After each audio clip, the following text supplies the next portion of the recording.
Once again, this is Know Yourself, the program that we have designed to help us build our relationship, get all that we need in life, some information to help us live harmoniously. We are going to start another broad journey, and that is the journey of anger. We are looking at anger in the broad sense, and today we want to begin by looking at ways in which people handle anger.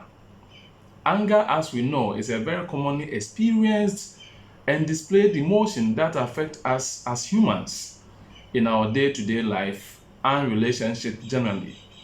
Sometimes its occurrence is understandable and predictable. At some other times too, it becomes even as a surprise to the person who is angry himself or herself. Anger, as we know, occurs in varying degrees of intensity, turns from mild annoyance to violent rage. It may be hidden and held inwards or expressed openly.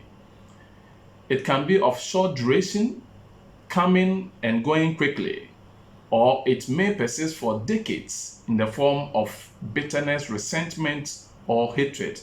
We want to share in the lens of Dr. Les Keter, a well-known writer who has said that generally people tend to handle anger in three ways, and that is where we want to share with you today. According to him, we have three ways in handling anger. One is repression, another one is expression, and then release, and we take them one after the other. When we say repression, or you are repressing your anger, what do we mean by that? It is a form of denial. If a person denies that he or she is angry, then they feel no obligation to deal with their anger. Their problem is solved in that instance temporarily, but repression may have its short-term rewards.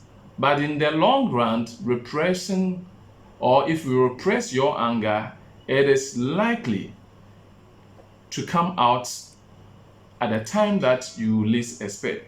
Usually, especially powerful and then even bitter.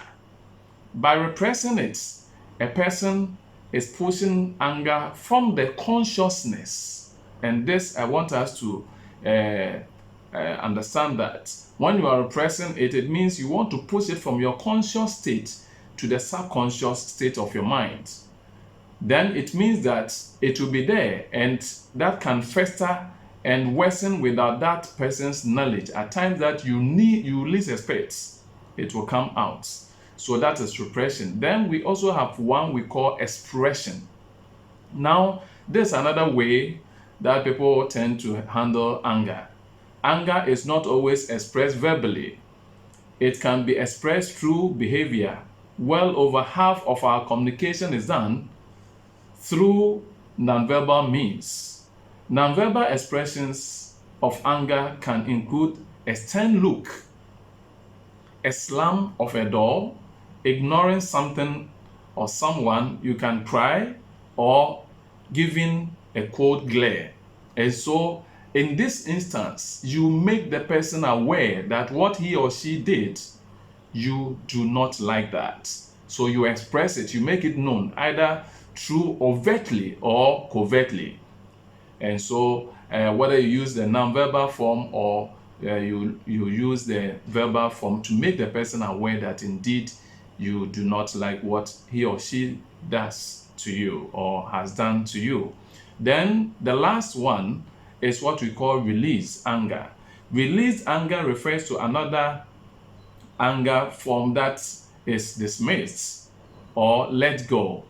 It is not to be confused with what we have already talked about, repressed anger. Repressed anger is simply pushing into the subconscious mind as if nothing has happened. Meanwhile, you have just pushed it to your subconscious mind, which will come later. But for release, it means that when anger is released, the person has made a conscious decision that anger is no longer needed and it is therefore dropped.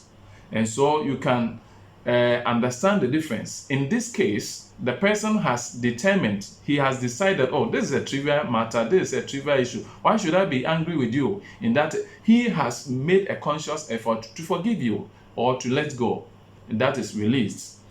But there's problem with all these that we're talking about how we handle anger. The problem most people face in our today's world is that they tend to repress their anger, particularly if maybe your parents, the society, or the church that you attend, you have been taught that anger in itself is bad.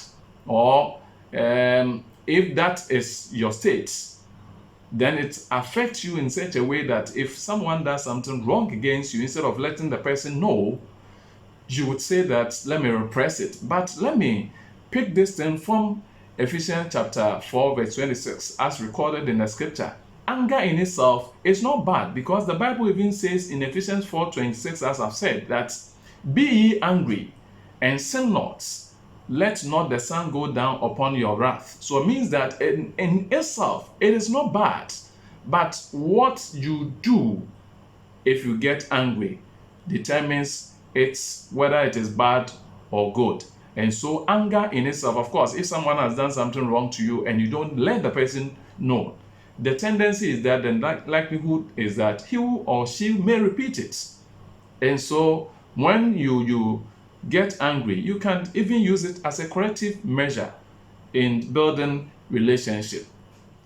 As a result, bitterness, rage, and anger build up until they explode in brawling, slander, or other forms of malice. In order to help understand and deal with anger in our relationship, we would continue with this series in our subsequent bulletin. We would look at what causes anger, the effects, and possibly share with you how we may deal with anger in our relationship. Once again, we thank you so much for your time. And as we've always done that, we are entertaining your comments. Again, we implore you to subscribe. And when you subscribe, kindly press the button so you may get content from us every now and then, so we can also serve you better. Thank you so much for your time. Bye-bye.